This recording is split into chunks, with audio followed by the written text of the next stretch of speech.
Hello guys, আসসালামু আলাইকুম। Welcome to my another new video. আজকে আবারও চলে আসলাম আপনাদের মাঝে সুন্দর একটা ভিডিও উপস্থাপন করার জন্য। অনেক দিন হলো পাঁচমিশালি কোনো সবজি রান্না করা হয় না, আর সেভাবে প্রস্তুতিও নেওয়া হয় না। তো আজকে যেহেতু বাড়িতে বসেই আছি, কোনো কাজও নাই, তো ভাবলাম চলুন পাঁচমিশালি সবজি রান্না করা যাক।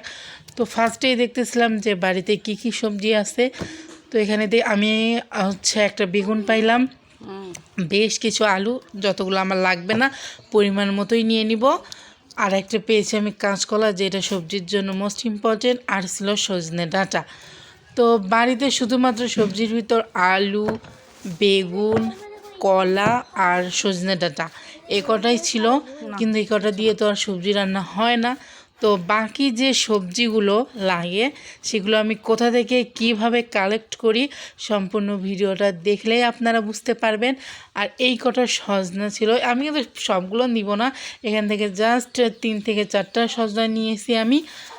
তো একটা বেগুন, 3টা আলু, 3টা সজনা, একটা কাঁচকলা, এইটা ছিল আমার বাড়ি থেকে নেওয়া সবজি। এবার চলুন আপনাদেরকে সঙ্গে রেখে বাকি সবজিগুলো আমি কালেক্ট করি। তার আগে যে সবজিগুলো আমি বেছে নিলাম এগুলো এখানে আমি রেখে দিলাম, বাকি সবজিগুলো আমি কালেক্ট করব আর এখানে নিয়ে এসে রেখে দিব। তো প্রথমে যাচ্ছি আমি একটি কাঁঠাল নেওয়ার জন্য, যেহেতু কাঁঠালের সিজন, আর সবজি তরকারিতে কাঁঠাল যাবে না এটা তো হতেই পারে না, কারণ মৌসুমি সবজিতে মৌসুমি জিনিস দিতেই হয়, মাস্ট বি ইম্পর্টেন্ট। তো চলুন আপনাদেরকে সঙ্গে নিয়ে একটা কাঁঠাল কেটে নিয়ে আসা যাক। যেহেতু আমাদের বাড়িতে প্রচুর কাঁঠালের গাছ, আর প্রত্যেকটা কাঁঠালের তরকারি খাইতে অসাধারণ লাগে। তো প্রথমে আমি এই গাছের কাঁঠালগুলো দেখতেছিলাম, কিন্তু এগুলো আমার মোটেও পছন্দ হয়নি, ছোট সাইজের ছিল, আবার যেগুলো বড় সেগুলো একটু বেশিই বড়। সো আমি এই গাছটা আবার চেক করলাম, চলে যাচ্ছিলাম আমি নেক্সট গাছের দিকে। তো মাসালা এখান থেকে আমার একটা কাঁঠাল পছন্দ হয় আর আমি সেইটাই কেটে নিই। তো চলুন দেখা যাক আমি কোন কাঁঠালটা নিই। তো প্রথমে আমি একটা কাঁঠাল দেখি, এইটা আমার কাছে ভালো লাগে না। আর আমি এবার যে কাঁঠালটা ধরেছি এটা একটু ছোট সাইজের ছিল, মানে আমার সবজি রান্নার জন্য পারফেক্ট, কারণ সবজি রান্নাতে সব কিছু একটু অল্প অল্প করে দিতে হয়। তো আমি কাঁঠালটা কেটে নিলাম। আমাদের গাছের কাঁঠালগুলো কিন্তু কাঁচাও যেরকম স্বাদ, পাকাতেও সেরকম স্বাদ। যাই হোক, কাঁঠাল আমার কেটে নেওয়া শেষ। আর আমাদের বাড়ির পাশেই ছিল আনাজ ডাঁটা। তো এটা কিন্তু কচু গাছ না, এটা হলো আনাজের ডাঁটা। গ্রামের মানুষেরা অবশ্যই চিনতে পারবেন, আর আজকাল শহরেও এগুলো বিক্রি হয়, শহরের মানুষরা চিনতে পারবেন। আমাদের আবার এগুলো কিনে খেতে হয় না, আমাদের গ্রামের অঞ্চলে বাড়ির আশেপাশে এগুলো লাগানো হয় খাওয়ার জন্য। এগুলো কিন্তু মুখ চুলকায় না বা মুখে লাগে না, মানে কচু ডাঁটা হলো একটু হলো মুখে লাগে, কিন্তু আনাজ ডাঁটা মোটেও মুখে লাগে না। তো আমি এখান থেকে 3-4টা কেটে নিচ্ছিলাম, আর ভিডিওটা আমার পুবি করে দিচ্ছিল। তো এখানে আমার আনাজের ডাঁটা কেটে নেওয়া শেষ। আমি তো ফার্স্টেই বললাম সবজিতে সব ধরনের সবজি অল্প অল্প করে দিতে হয়, ব্যালেন্স রেখে সবজি রান্না করতে হয়। যাই হোক, আমার কাঁঠাল কাটা শেষ, আনাজের ডাঁটা কাটা শেষ। তো আমি এই দুটা বাকি যে আমি 4 ধরনের সবজি রাখলাম সেখানে আমি রেখে দিব।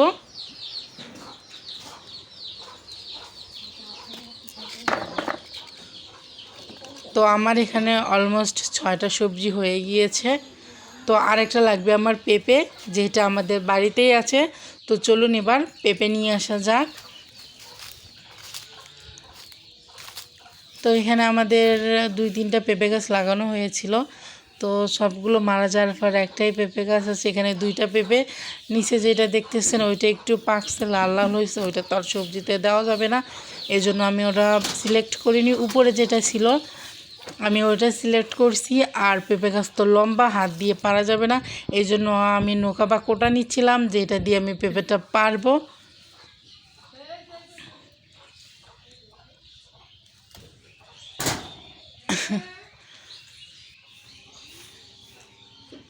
সুমন,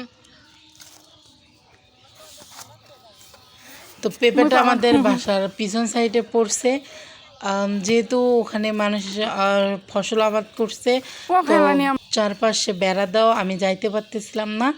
তো আমাকে একজন পেঁপেটা নিয়ে আসতে হেল্প করছে।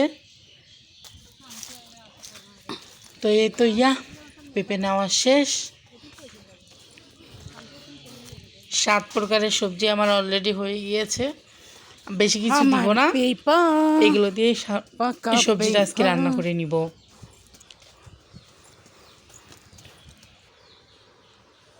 তো দেখতেই তো পারলেন সবজিগুলো আমি কোথা থেকে কিভাবে কালেক্ট করলাম।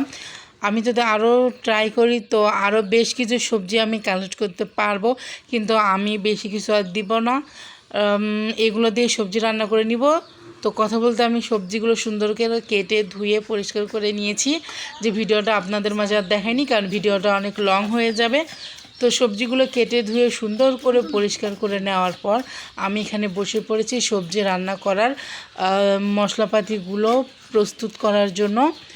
তো আজকে সম্পূর্ণ রান্নাটা হচ্ছে বাটনায় বেটে মশলা প্রস্তুত করা হবে। তো আমি এখানে প্রথমেই জিরা বেটে নিচ্ছিলাম, আর আমি এখানে খুব বেশি মশলাপাতি দিব না। আর আমি আজকে রান্নাটা করব কাঁচামরিচ দিয়ে, শুধুমাত্র রসুন, আদা, জিরা, কাঁচামরিচ এগুলো দিয়েই রান্নাটা হয়েছে। আর তেলানিতে পাঁচফোড়ন দিয়ে দিয়েছিলাম। তো আমার বাটা ঘষা শেষ, আমি রান্নাটা উঠায়ে দিয়েছি। জাস্ট মশলাগুলো বেটে বুটে দিয়ে আমি হচ্ছে তরকারিটা উনুনে উঠিয়ে দিয়েছি। তো আজকে প্রচণ্ড গরম, আর আমি রান্নাটাও করতেছিলাম একটার পরে দুপুরের দিকে, তো একটু বেশি কষ্ট হয়ে যাচ্ছিল। তো আমি শুধু এখানে নুন, হলুদ আর ময়া মশলাগুলো দিয়ে সবজিটা উঠাইয়া দিয়ে ঢেকে রেখেছিলাম। তো অনেকটা জাল দেওয়ার পরে সবজিটা সুন্দর সিদ্ধ হয়ে আসছে। তো আরও একটু কষাতে হবে, আমি টষায় ঝোল দিয়ে দিব। খুব বেশি পানি আমি এখানে অ্যাড করব না, কারণ সবজি রান্নাতে তো আপনারা জানি মাখো মাখো ভাবটাই প্রয়োজন, ঝোল তো সবজিতে হয় না, তখন ওইটা আবার ঝোলের তরকারি হয়ে যাবে। তো যেহেতু এখানে কাঁঠাল দেওয়া আছে, কলা দেওয়া আছে, পেঁপে দেওয়া আছে, তো একটু সময় নিয়ে আমি তরকারিটা সুন্দর করে কষায়ে নিয়েছি। তো প্রায় 70-80% কষানো ডান। আর আমি এখানে ঝোলের পানি দিয়ে দিয়েছি, আর অল্প একটু সামান্য পানি প্রয়োজন, এটুকু দিয়ে আমি সুন্দর করে ঢেকে রেখে দিব।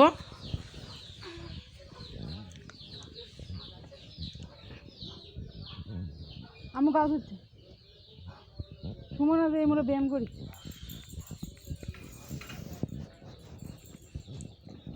কারণ কিছু হাজার দাম আরো গরম।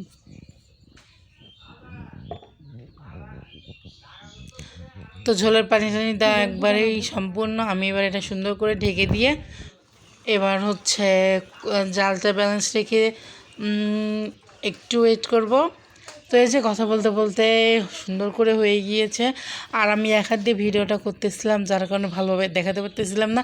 এবার আমার এটা বাগার দেওয়ার পালা, আর আমি এটা বাগার অর্থাৎ তেলানি দিয়ে নিয়েছি, আমি ওইটা দেখাতে পারিনি, যার জন্য আমি দুঃখিত। কারণ আমি এক হাত দিয়ে ফোন চাপতে মানে ভিডিও করতেছিলাম, তো তেলানি দিতে পুড়ে যাচ্ছিলো জন্য আমি ভিডিওটা তুলতে পারিনি। আমার তরকারি রান্নার ডান, এবার খেয়ে নেওয়ার পালা। যেহেতু দুপুর হয়ে গিয়েছে, ভাত রান্না হয়েছে সকালে, এজন্য ভাতটা একটু ঠান্ডা হয়ে গিয়েছে, কোনো ব্যাপার না। এমনিতেই প্রচণ্ড গরম পড়ছে, ভাতও গরম যদি হতো তরকারিও গরম, তো খেতে একটু সমস্যা হতো। যেহেতু ভাতটা একটু ঠান্ডা, তো ঠান্ডা ভাত দিয়ে গরম তরকারি জাস্ট অসাধারণ। আর সবজি রান্নাটা কিন্তু খুবই ভালো হয়েছিল। তো যেহেতু আমার প্রচণ্ড ক্ষুধা লাগছিল আর রান্না করতে অনেকটা দেরি হয়ে গিয়েছিল, এই জন্য রান্না হওয়ার সঙ্গে সঙ্গে আমি খেতে বসছি। আমি অনেকটা পরিমাণ সবজি নিয়ে খেতে বসছি। তো চলুন আপনাদেরকে সঙ্গে নিয়ে খাওয়া যাক।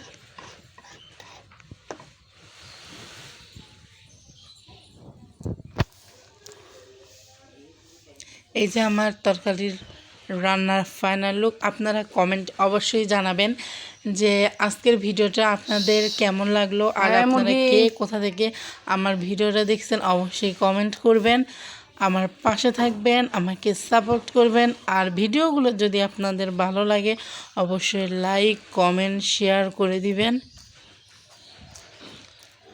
আর সম্পূর্ণ ভিডিওটা আমার সঙ্গে থেকে দেখার জন্য আপনাদের সকলকে জানাই অনেক অনেক অনেক ধন্যবাদ।